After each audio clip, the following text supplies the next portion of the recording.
Hi hello నమస్తే, నేను మీ శ్రీలతని. Welcome back to Kalyan Sri. ఈరోజు ఒక ప్రసాదం రెసిపీతో మేము ముందుకు వచ్చేసానండి. అదేంటంటే అల్లం పచ్చిమిర్చితో చేసే గారెలు కాకుండా ఇలా మిరియాలు వేసి ప్రసాదంగా చేసి పెట్టేసేయండి. చాలా టేస్టీగా కొన్ని ప్రాంతాల్లో అయితే ఆంజనేయ స్వామికి వడమాల వేస్తూ ఉంటారు కదండి, ఇదే ప్రాసెస్లో చేసేస్తారండి. మరి ఈ విధంగా గనక ఈ ట్రిక్ గనక ఫాలో అయ్యి చేశారనుకోండి, ఎన్ని గారెలనైనా కానీ ఈజీగా ప్రిపేర్ చేసేయచ్చు అనమాట.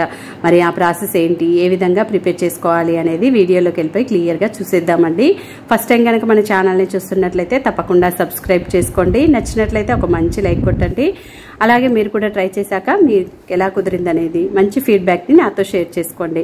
నేనైతే ముందుగానే ఇక్కడ మినపప్పుని 1 కప్పు వరకు తీసుకొని 2 సార్లు శుభ్రంగా కడిగేసుకొని 4 గంటల పాటు నానబెట్టుకున్నానండి. కనీసం మీరు 2 నుంచి 4 గంటల వరకు నానబెట్టుకున్న తర్వాత వాటర్ అంతా కూడా వంపేసుకొని మిక్సీ జార్లోకి వేసుకొని అవసరానికి తగినట్టుగా కొంచెంగా వాటర్ని వేసుకుంటూ ఫైన్గా గ్రైండ్ చేసుకోవాలండి. సమ్మర్ కదండి, గ్రైండ్ చేసేటప్పుడు మిక్సీ అనేది వేడెక్కకుండా ఉండడం కోసం కూల్ వాటర్ని కానీ ఐస్ క్యూబ్స్ని కానీ యూజ్ చేస్తూ గ్రైండ్ చేసుకోవాలని గుర్తుంచుకోండి. ఆ తర్వాత ఒక మిక్సింగ్ బౌల్లోకి ట్రాన్స్ఫర్ చేసేసుకొని 1 స్పూన్ వరకు జీలకర్రను, ఒక 10 మిరియాలను ఇలా కచ్చపచ్చగా గ్రైండ్ చేసుకొని ఆ తర్వాత రుచికి సరిపడినంత సాల్ట్, మనం వెంటనే చేస్తున్నాం కాబట్టి చిటికెడంతా వంట సోడాని కూడా వేసుకోవడం వలన ఇవి చక్కగా పొంగుతూ వచ్చేస్తాయండి.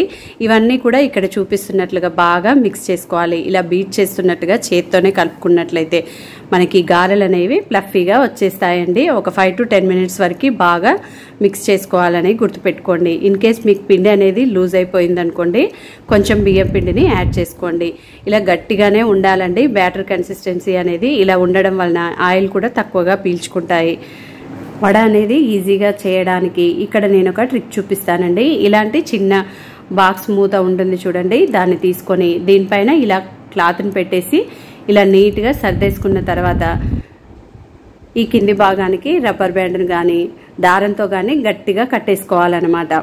ఇక్కడ చూపించిన విధంగా ఇలా కట్టేసుకున్న తర్వాత ఇక్కడ వాటర్ అంతా అప్లై చేసుకొని దీనిపైన పిండిని పెట్టేసి ఆయిల్లో డ్రాప్ చేసేసుకోవాలి. చూడండి, ఈ విధంగా రెడీ చేసుకోవాలన్నమాట.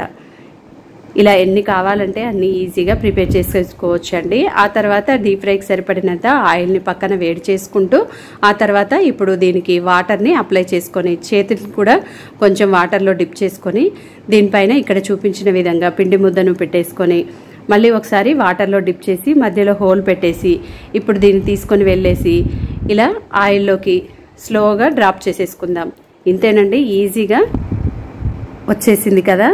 మళ్ళీ నెక్స్ట్ టైం చేసేటప్పుడు కూడా చేతి కొంచెం తడిని చేసుకొని అలాగే ఈ క్లాత్కి కూడా కొంచెం వాటర్ని అప్లై చేసుకొని మనం తీసుకున్న కడాయికి ఆయిల్కి సరిపడినన్ని ఫ్రీగా ఫ్రై అయ్యేలాగా వేసుకొని మీడియం ఫ్లేమ్లోనే వీటిని అటు ఇటు తిప్పుకుంటూ మంచి కలర్ వచ్చేసేలాగా ఫ్రై చేసుకోవాలని గుర్తుపెట్టుకోండి. ఇంతేనండి. మరి ఈ ట్రిక్ అనేది మీకు బాగా యూజ్ అవుతుందనే షేర్ చేస్తున్నానండి. మరి మీకు ఎలా అనిపించింది కామెంట్ సెక్షన్లో నాతో షేర్ చేసుకోవడం అస్సలు మర్చిపోవద్దండి.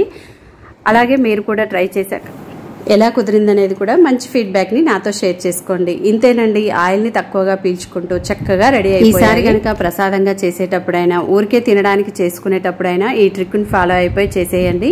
ఎన్నైనా కానీ ఈజీగా చేసేయచ్చు. Thanks for watching. See you in next video.